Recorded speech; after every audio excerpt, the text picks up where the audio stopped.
ফিলিস্তিনের গাজা উপত্যকায় ইসরায়েলি বাহিনীর একদিনের টানা বিমান হামলায় প্রাণ হারিয়েছেন অন্তত ৯৪ জন, আহত হয়েছেন আরও ৪৩৯ জন।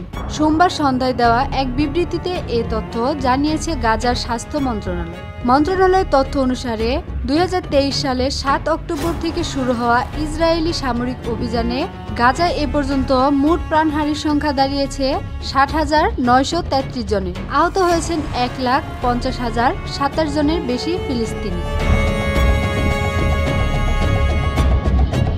বিবৃতিতে বলা হয়, নিহতদের অনেকেই এখনও ধ্বংসস্তূপের নিচে চাপা পড়ে আছেন। প্রয়োজনীয় উদ্ধার সরঞ্জাম ও কর্মী সংকটের কারণে তাদের জীবিত বা মৃত উদ্ধার করা সম্ভব হচ্ছে না।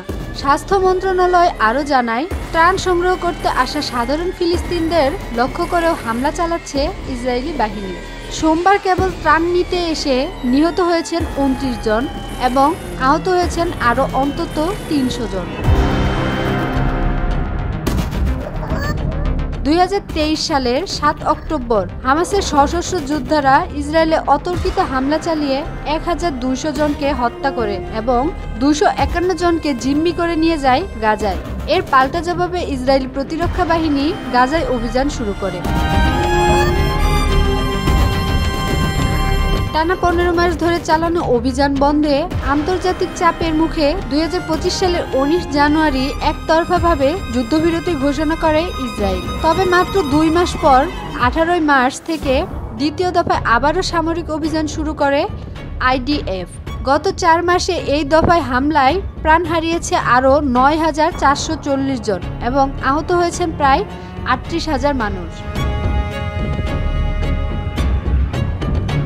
হামাসের হাতে জিম্মি থাকা ২৫১ জনের মধ্যে এখনও অন্তত ৩৫ জন জীবিত আছেন বলে ধারণা করা হচ্ছে।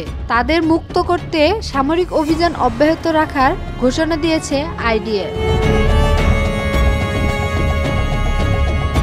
গাজার এই সামরিক পরিস্থিতি নিয়ে জাতিসংঘ আন্তর্জাতিক সম্প্রদায় একাধিকবার উদ্বেগ প্রকাশ করেছে এবং ইসরায়েলকে হামলা বন্ধের আহ্বান জানিয়েছে। এমনকি আন্তর্জাতিক বিচার আদালতেও ইসরায়েলের বিরুদ্ধে গণহত্যার মামলা দায়ের করা হয়েছে। তবে ইসরায়েলের প্রধানমন্ত্রী বেনিয়ামিন নেতানিয়াহু জানিয়েছেন, হামাসকে সম্পূর্ণ নির্মূল এবং জিম্মিদের মুক্ত না করা পর্যন্ত সামরিক অভিযান চলবে।